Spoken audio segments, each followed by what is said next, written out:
We live better than kings, and yet we're still miserable. Think about it. Think of big fat King Henry VIII. He had banquets, he had food, he had 6 wives, he had Hampton Court Palace. But did he have internet? Fortnite? Video games? Movies? No. He only had his fools, his jokers, his entertainment, his jousting, his everything. Now that may have been the peak of life back in the 1500s, but now we have access to 10 times, 100 times the dopamine and satisfaction than even the great mighty kings had back in the day. After all, he couldn't just take a plane off to Jamaica and enjoy the sun, could he? But now we have our phones that have internet and games and everything we ever wanted. We use them literally daily for hours at a time, consuming whatever news, movie, feed, series or game is that's just come out. It's going to excite the world and take the world by storm for just a few days. Because that is the life cycle of a product now. It used to be that computers would last 5 years, 10 years at a time. The Commodore 64 and everything. But eventually as we get to here, tech gets replaced every year. Virtual reality headsets get released. And now the old method of playing a console on the TV is now becoming obsolete. Quite weirdly. And the cycle just never seems to end. Now where was King Henry VIII on this scale of complete boredom, we'll say, and all the way up to complete satisfaction, dopamine heaven, where you have all the games and everything you ever wanted? He was about 10% of the way there. Yes, he had his jousting, he had his parties, banquets, and entertainment shows.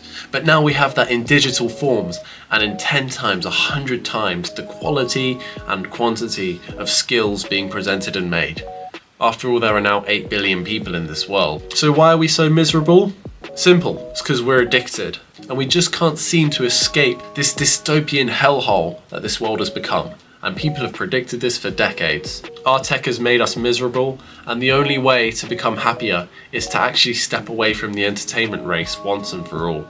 Now, yes, you can use your entertainment devices for good purposes, say research, into your passion, but in the end you have to produce something that you're proud of in order to create achievements that you can be content with without any of these dopamine distractions. So what is the solution? The one thing you can do to escape from this cycle of dopamine and rewards and make it to the other side where passion, hard work, and fulfillment awaits. You need to step out of your comfort zone. Yes, you may be doing some good habits like going to the gym, but even after making gym a daily task, which is good and productive for you, it eventually becomes monotonous and boring. And it's just like when you first played video games and you overconsumed and you burnt out and you wondered, where the hell has all the fun gone?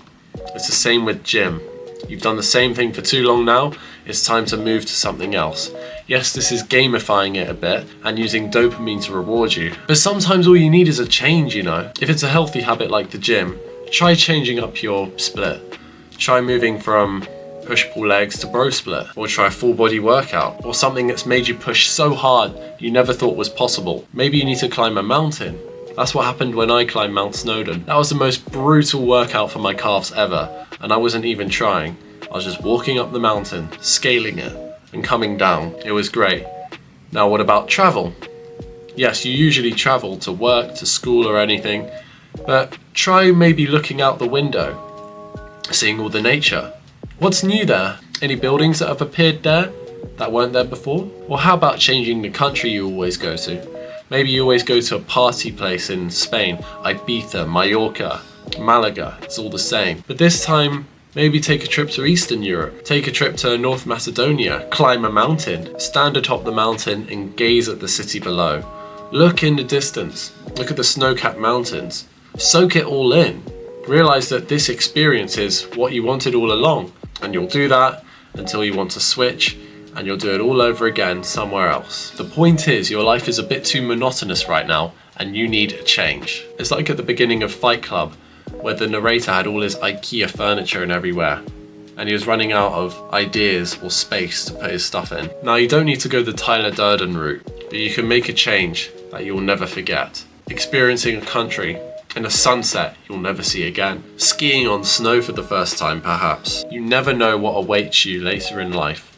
So how about you go out there and try it. Go conquer the world, people. I'll see you soon.